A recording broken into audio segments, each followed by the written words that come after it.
ایک واحد پرندہ جو شاہین کے راستے کی رکاوٹ بننے کی کوشش کرتا ہے وہ پرندہ کوا ہے۔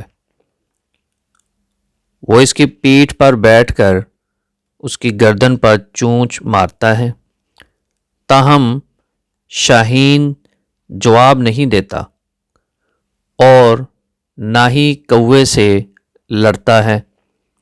شاہین کبھی کوے پر اپنا وقت اور توانائی ضائع نہیں کرتا، بلکہ آسانی سے اپنے پروں کو کھولتا ہے اور آسمان میں اونچا اڑنے لگتا ہے۔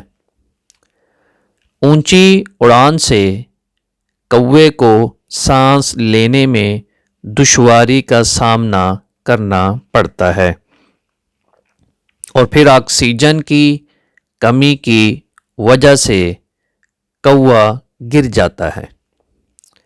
لہٰذا زندگی میں کووں جیسے لوگوں کے ساتھ اپنا وقت ضائع مت کریں۔